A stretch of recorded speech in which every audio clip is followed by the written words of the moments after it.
Uang beredar saat ini hanya 44% dari GDP nasional dan ini berbahaya dari kacamata orang yang mengerti ekonomi makro dan mikro di Indonesia. Maaf, informasi seperti ini memang terlihat nyinyir kepada menteri jagoan yang berprestasi internasional. Namun entah mengapa, mungkin karena nggak banyak yang paham ilmu ekonomi, maka melihat data seperti ini yang tidak membuat ekonomi bergerak ini saat ini terlihat biasa saja. Padahal kalau melihat dari indikator ekonomi seperti di awal tadi yang mendapatkan data bahwa uang beredar saat ini hanya 44% dari GDP nasional, ini artinya banyak sektor ekonomi yang sakit keras, sakit kronis. Sayangnya data seperti begini, yaitu yang 44% uang beredar, nggak banyak yang paham cara bacanya bahwa ini berbahaya bagi ekonomi sebuah negara. Malaysia, Filipina, Thailand itu 120%-an uang beredar dibandingkan GDP nasionalnya. Ini sama-sama kena COVID loh ya negaranya. Negara-negara di ASEAN ini dalam 7 tahun terakhir pertumbuhan ekonominya adalah 50%-an dibandingkan pejabat saat ini yang hanya bisa membuat 20% tumbuh dalam 7 tahun. Padahal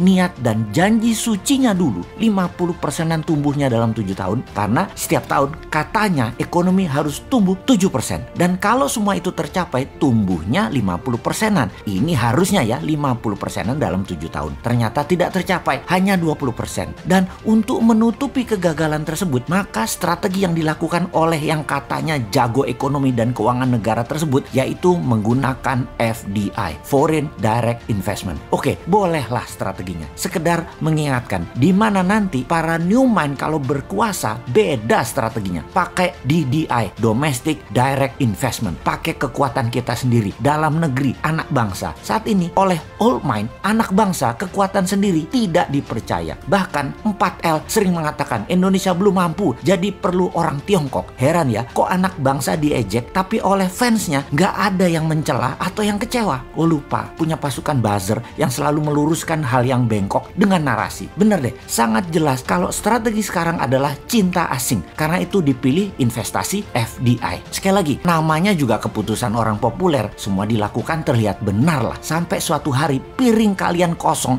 nggak ada lauk yang bisa dimakan. Baru Anda akan percaya ada masalah bernegara ekonominya. Tapi kita ini warga negara yang baik. Kita setuju FDI. Coba sekarang kita kalkulasi strategi FDI itu. Setelah kita hitung FDI dana masuk dibagi jumlah penduduk Indonesia, ternyata di Indonesia hanya dapat $100 per orang FDI-nya. Dibandingkan Singapura tahun lalu, FDI masuk ke Singapura adalah $19.000 per orangnya. Jauh langit dari bumi FDI Indonesia dibandingkan Singapura itu. Oke, kita samakan dengan Vietnam kali ini. Bagaimana? Biar nggak hilang muka tuh pejabat yang sering dapat hadiah dari negara pemberi hutangan. Vietnam ternyata dapatnya $270 per orangnya dari FDI di tahun lalu di 2020. Oke, kita ke Malaysia sekarang. Malaysia, Filipina sama dengan Indonesia. $100. Seneng? Tahu kalau Filipina dan Malaysia sama dengan Indonesia? Seneng ya? Harusnya yang nggak seneng. Old mind seneng. New mind yang nggak seneng lah. Indonesia tuh punya segalanya yang Malaysia dan Filipina nggak punya. Kok hanya dapat $100?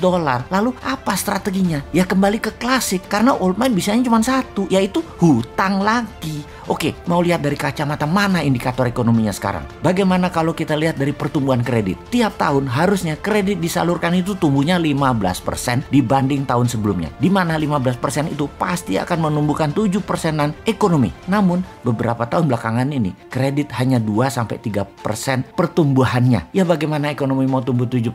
Gak ada likuiditas begitu. Bisa mikir gak sih ini pejabat yang berkuasa tentang ekonomi? Jadi wajar kan tumbuhnya tahun lalu minus 2%. Lalu kita sudah hampir 4 kuartal nih minus terus pertumbuhannya. Kita lihat deh di awal tahun 2021 ini deh. Minus apa plus? Kalau minus jadi 4 kali atau 4 kuartal. Ini menunjukkan kinerja ekonomi negatif. Bahaya ini kalau rakyat mulai lapar. Tapi jujur deh, saya menilai bagus banget narasi para buzzernya. Sehingga rakyat nggak sadar ekonomi ke arah berbahaya. Keren buzzernya, keren. Narasinya keren. Jadi bernegara pakai narasi ya baru kali ini. Kalau yang lain kan bernarasi pakai fakta dan pakai pertumbuhan ekonomi. Kalau sekarang pakai narasi, tapi narasi narasinya emang keren. Asli nih, kalau ternyata sampai tahun 2021 akhir rakyat ekonominya makin berat, maka bisa-bisa pejabat populer tadi jadi nggak populer. Dan jangan sampai nengok semua ke Bosman karena semua yang dikatakan Bosman terlihat benar. Tar dulu, nggak benar juga Bosman ini semua analisanya benar. Namun kalau utak-atik hitungan ekonomi rasanya jarang meleset. Lalu kalau sekali lagi sampai akhir 2021 ekonomi Indonesia masih minus, apa saran untuk mengatasi hal ini? Maka kaum new mind akan berkata, gampang, tahun 2022 pemilu dipercepat aja, nggak usah nunggu 2024. Piejal, setuju?